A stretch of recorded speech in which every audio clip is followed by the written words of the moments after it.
All right, here are your notes for active transport. Active transport transports particles through a membrane against a concentration gradient. So that is different than passive transport. Passive transport moves things from high to low concentration. Active transport goes against that, so it is going from low to high. In order to go against the concentration gradient, you're going to require energy in the form of ATP. There are three main types of active transport. First type of active transport is called the proton pump.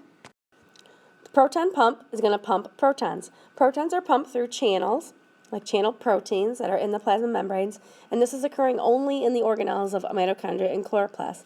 When protons are pumped through those channels, it's going to create energy for those organelles in the form of ATP. The proton pump is also called chemiosmosis. So there's a little symbols here, protons, which is just a positively charged hydrogen ion. It's going to be pumped into the cell through those channels of mitochondria and chloroplasts, and that creates ATP. Second type of active transport is the sodium-potassium pump. The sodium-potassium pump uses energy, it is active transport, to power transport potassium ions, which is K, into the cell, and sodium ions out of the cell. You got to know which ones are going in which direction. For every 2 potassium ions going in, 3 sodium ions are going out, and this requires 1 molecule of ATP. Here's a picture of the sodium-potassium pump. Step 1, 3 sodium ions, Na, and a phosphate group from ATP, because we're using ATP, is going to bind to the protein in the membrane. Number 2, the pump changes shape, transports the 3 sodium ions across the cell membrane out of the cell. Step 3, 2 potassium ions are going to bind to the protein pump, and they're going to be transported across the cell membrane into the cell. Third type of active transport is called coupled channels. Coupled channels is like a couple. There's 2 things going on. We're going to take sodium ions back into the cell along with food. It's a very fast process. So the next question is, what if the food molecules going in or out of the cell are just way too big to fit through those protein channels?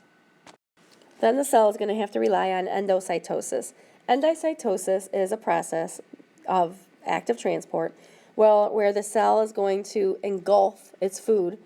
It requires energy. The whole membrane actually moves around the food and brings the food into the cell. So we're going to abbreviate that as cell eating. So I just put some fun pictures of things eating, like a predator that eats prey, and those guys are eating pie on a one-handed handstand.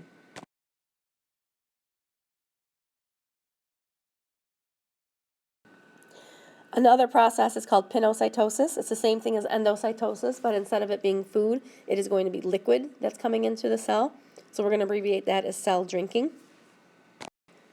Another process is called phagocytosis, and this time the material that's being brought into the cell is another cell or a piece of a cell. It's very common in unicellular organisms. For example, white blood cells are going to destroy any piece of cell or bad bacteria cells that might be around them. So this is going to be called cell cannibalism. And the last one is exocytosis. It is the reverse of endocytosis. So instead of the food or the materials being brought into the cell, those materials are being brought out of the cell. It's the dumping of waste outside the cell by disposing them from vacuoles. And so that is called cell vomiting. And that finishes up our last set of notes for Chapter 5.